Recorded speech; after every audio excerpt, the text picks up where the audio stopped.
Alhamdulillahi hamdan katsiran thayyiban mubarakan fihi kama yuhibbu rabbuna wa yarda. Asyhadu an la ilaha illallah wahdahu la syarika lah wa asyhadu anna Muhammadan abduhu wa rasuluh. Allahumma salli wa sallim wa barik ala nabiyyina Muhammadin wa ala alihi wa ashabihi wa man tabi'ahum bi ihsan ila yaumiddin, amma ba'd. Ya ayyuhalladzina amanu taqullaha haqqa tuqatih wa la tamutunna illa wa antum muslimun. Allahumma salli wa sallim wa barik ala nabiyyina Muhammadin wa ala alihi wa ashabihi wa man tabi'ahum bi ihsan ila yaumiddin. Bapak Ibu sekalian, jamaah salat Isya dan salat tarawih yang semoga dimuliakan Allah Subhanahu wa taala. Alhamdulillah, pada malam hari ini Allah memberikan kesempatan kepada kita, kesempatan untuk beramal, kesempatan untuk mengumpulkan bekal-bekal untuk kepulangan kita kepada Allah Ta'ala, kesempatan untuk menebus dosa, dan kesempatan untuk mengabdikan diri dengan sebaik-baiknya kepada Allah. Mudah-mudahan ibadah-ibadah yang kita lakukan, apapun bentuknya, kecil maupun besar, nampak atau tidak nampak, semoga menjadi catatan amal soleh di sisi Allah Subhanahu wa taala. Bapak Ibu sekalian yang dimuliakan Allah, dalam syariat puasa ini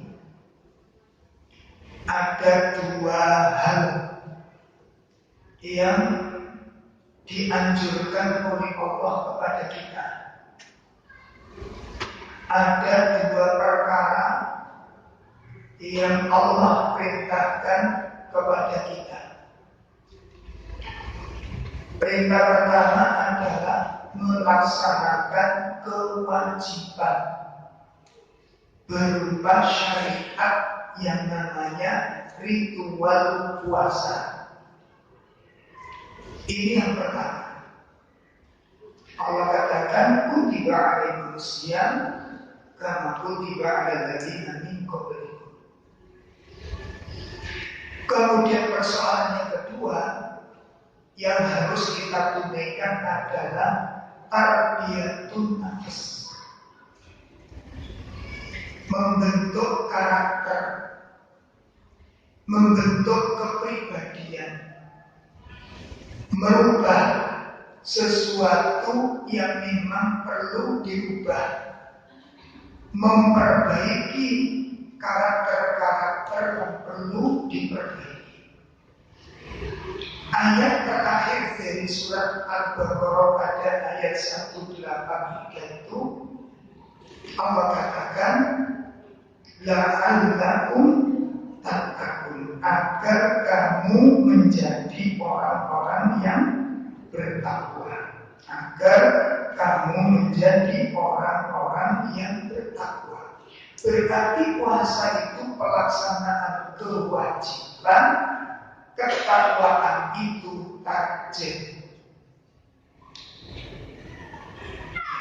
Puasa, ritual puasa itu kewajiban dari Allah, takwa itu target. Sehingga puasa yang berupa ritual tidak makan, tidak minum ini, kalau hanya sekedar itu tidak mungkin bisa membentuk karakter takwa. Tidak mungkin. Makanya hadis Nabi banyak menjelaskan tentang kita, tentang persoalan tersebut. Di antaranya, Nabi mengatakan dalam sebuah hadis Imam Bukhari, "Man lam yada' qaula zur." Barang siapa yang tidak bisa meninggalkan ucapan-ucapan dusta, wal amal bih, dan dia mengamalkan kedustaan itu. Ya, orang yang tidak bisa meninggalkan omongan bohong dan dia berbohong dan mengamalkan kebohongan, apa kata Nabi? Falaisa billahi azza wa jalla hajatun an yada'a ta'amahu wa syarabahu. Allah gak butuh puasanya. Coba perhatikan, Allah gak butuh puasanya. Maka di sini kita lihat bahwa yang diinginkan oleh Allah syariat puasa itu adalah dengan puasa yang kita lakukan berupa tidak makan, tidak minum, itu harus diikuti dengan pembentukan karakter. Ya, jadi bukan murni tidak makan, tidak minum, tapi sifat-sifat harus betul-betul ditata. Ucapan, ya, itu hadis pertama. Allah tak butuh puasanya. Hadis kedua yang diriwayatkan oleh Imam Ibnu Huzaimah, Nabi mengatakan laisa siyam, ya, bukanlah yang dikatakan siam itu minal akal wasyarab, hanya sekedar dari urusan makan dan minum saja. Kita simak hadis ini. Jadi hakikat siam itu bukan sebatas urusan makan dan urusan minum saja, bukan itu. Akan tetapi Nabi mengatakan inna siam, hakikat puasa itu adalah minal lagwi, berpuasa dari perkara-perkara yang tidak ada manfaatnya, baik itu ucapan maupun perbuatan. Yang kedua, minal rafas, dari ucapan-ucapan yang kotor. Yang ketiga, apabila ada orang mencacimu, mencelamu, membujatmu, atau membodohimu, katakan kepadanya, aku sedang berpuasa. Artinya apa? Ojo meladeni. Ucapan perbuatan orang yang tidak baik, ojo diladeni. Artinya apa itu? Hapsun nafas, nahan diri. Kasimak hadis yang kedua. Hakikat puasa bukan sebatas tidak makan, tidak minum. Yang ketiga, di dalam hadis riwayat Imam Ahmad, beliau selesai mengatakan rubbal shaimin, berapa banyak orang yang berpuasa, hadduhu, dia hanya mendapat dari puasanya itu al-ju' wal aqas, antara lapar dengan haus saja. Dan hadis-hadis ini sudah masuk di kalangan kita ini, sudah terlalu sering kita dengarkan. Nah, oleh karena itu, maka kita lihat, lalu yang dimaksud oleh Allah membentuk karakter ini bagaimana? Ini yang disebut dengan hakikatus siyam, hakikat puasa yang sebenarnya.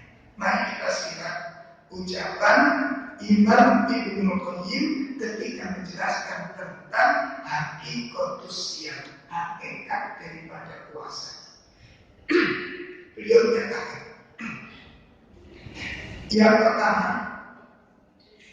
beliau mengatakan yang dikatakan hakikat siyam itu adalah hapsun nafs anisyahwat. Satu, menahan diri dari dorongan-dorongan yang diinginkan oleh syahwat. Ini yang pertama, menahan yang diinginkan. Ketika Bapak Ibu membaca tulisan seperti ini, kira-kira pesan apa yang kita bisa ambil? Ketika panjenengan membaca tulisan ini, menahan diri dari dorongan-dorongan yang disenangi oleh hati. Artinya apa? Ini yang dimaksud orang tua kita dulu, ulama-ulama zaman dulu. Uang itu tirakat. Nopo tirakat? Jangan saya kenal bahasa-bahasanya. Karena bahasanya di Arab. Tirakat itu merupakan artinya ojo sekarepe ati saksi disenengi dituruti. Itu yang disebut hapus mengkrep nek jare wong tuwa piye. Dudu sakarepe ati dituruti sampai mati sing didelok dituruti. Tidak, itu yang dikatakan sikap yang sebenarnya. Mengkrep ditahan. Nah ini yang kita belum laksanakan.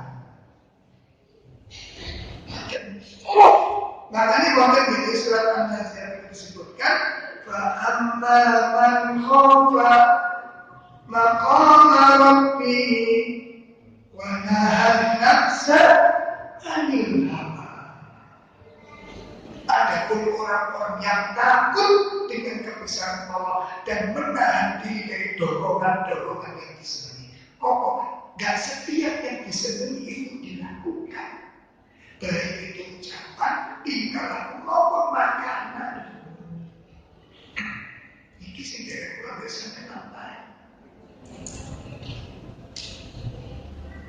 Satu riwayat mengenai Imam Ahmad menukilkan Imam Hasan al-Basri bercerita, dakhalan Umar ala ibni. Suatu saat Umar masuk ke rumah putranya. Wa idza indahu lahmun. Begitu Umar masuk ke dalam rumah anaknya itu ditemukan sepotong daging. Ada potongan daging di rumah putranya. Umar nanya, apa kata Umar? Ma hadzal lahm? Nah, ini daging apa? Kok ada potongan dagingnya cukup? Kata putranya mengatakan, istahaituhu. Ini daging kesukaan saya. Itu daging kesukaan saya. Kata Umar, awakullama istahaita syai'an akan kamu. Apakah setiap kamu senang sesuatu, kamu pasti memakannya? Kita simak.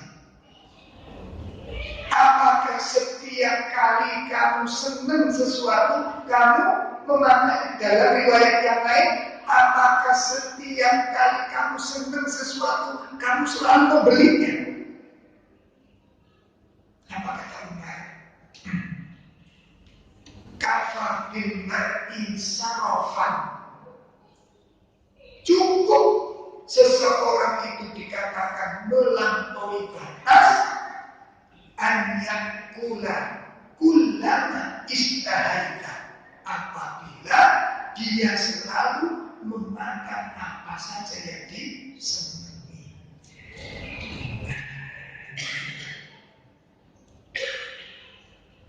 Jadi gak setiap sing disenangi kudu ditunggu, gak setiap sing disenangi kudu dimakan. Tidak, artinya empetan. Makanya di dalam kitabnya Imam Ibnu Rajab dan ulama-ulama kita itu sudah mengajarkan salah satu target adalah puasa itu adalah belajar merasakan penderitaan beban beratnya orang-orang miskin. Tapi kita nggak pernah bisa. Kenapa? Siangnya lapar. Nah sorenya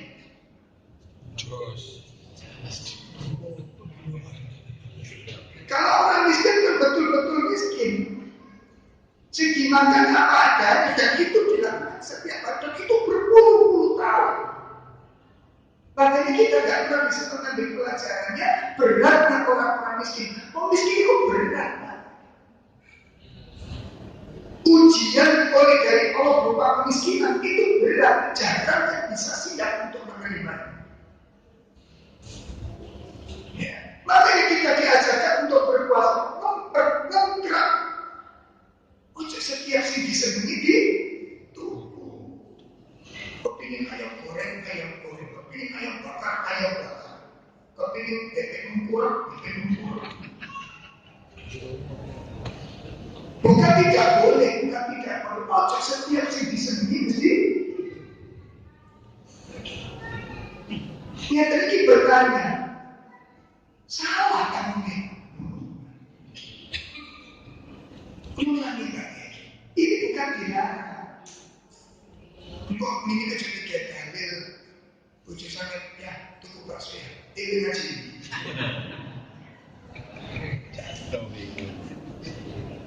Ini kecuali dalil. Ngerti kalau ini? Objek setiap kali yang disembunyi mesti ditahan. Artinya apa seperti itu?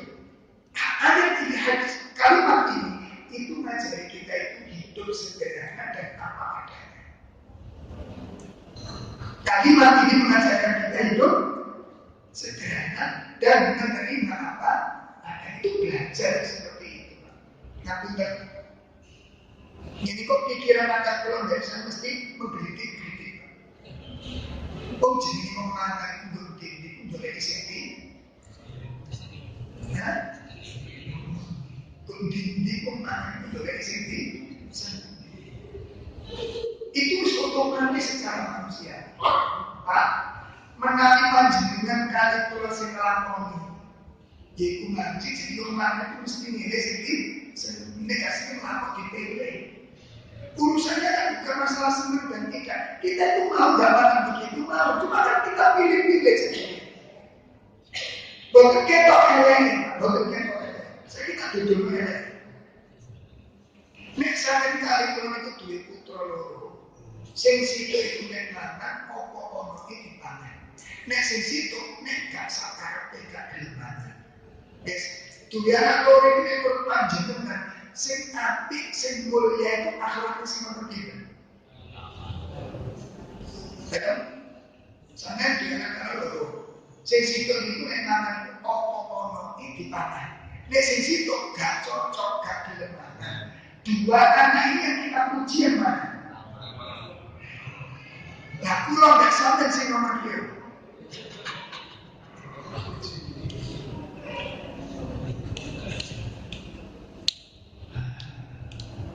Baru ada Pak elek ini.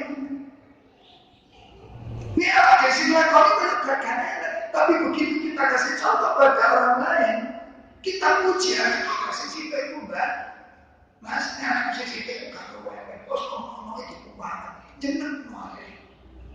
Kasih cinta itu butuh dari sopo.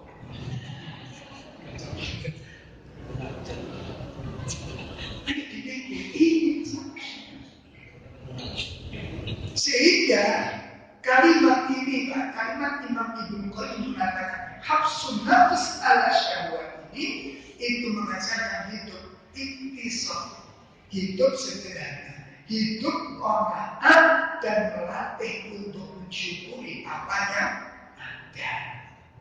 Pun ini nomor setengah. Itu yang disebut hakikat puasa. Biasanya pertanyaan sederhana, sampai kali pulau ini termasuk fungsi rengkel atau bodoh itu gampang-gampang ini. Gampang-gampang ini.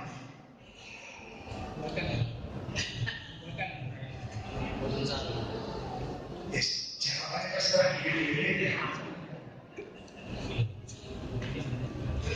Kuncinya terkait pulau bersama ini tipe-tipe fungsi rengkel, fungsi cemas apa, fungsi nerima. Kuncinya terkait itu melatih qanaat, melatih sederhana, melatih mensyukuri pemberian. Pun nomor setunggal. Nomor kali. Sing jenenge puasa itu kata Imam Ibnu Qayyim ini yang lebih serius lagi. Ini yang mengarah kepada keseriusan. Apa kata beliau? Wa fi i'rabiha anil ma'lufat, membebaskan diri dari kebiasaan sehari-hari yang tidak baik. Saya ulangi, hakikat puasa yang sebenarnya adalah membebaskan diri dari kebiasaan sehari-hari yang tidak baik. Muncul pertanyaan, apakah kita masih punya kebiasaan-kebiasaan yang tidak baik? Untuk menjawab pertanyaan ini membutuhkan 3 hal. Pertanyaan ini apa? Apakah kita masih punya kebiasaan-kebiasaan yang tidak baik? Untuk menjawab pertanyaan ini butuh 3 hal. 1, kecerdasan kita, melihat diri kita sendiri. 2, ketelitian. 3, kejujuran. Kalau kita jawab, iya Pak, saya masih punya kebiasaan tidak baik, itu suatu kebaikan. Saya jadi pahami ya. Orang yang mau mengakui keburukan dirinya itu bagian kecerdasan, dan itu bagian daripada kejujuran. Nah, persoalan kedua, kalau kita memang sudah mengetahui dan kita sudah mengakui awak dhewe ono gak apike, ono kebiasaan yang kurang baik. Pertanyaan yang kedua adalah, maukah kita meninggalkannya? Maukah kita meninggalkannya? Kebiasaan-kebiasaan yang tidak baik, baik yang berhubungan dengan Allah maupun yang berhubungan dengan sesama manusia. Coba dievaluasi. Makanya kalau tadi satu matur butuh kecerdasan, butuh ketelitian, butuh kejujuran. Ngapunten Pak, kalau panjenengan dengan saya boten saged nemokne kekurangan diri sendiri seumur hidup, dengarkan, seumur hidup sampai kalian kalau gak iso memperbaiki diri. Saya ketimbang, selama panjenengan dengan saya tidak bisa menemukan aib diri sendiri seumur hidup, sudah dijamin tidak bisa memperbaiki diri. Sulit katanya. Kenapa?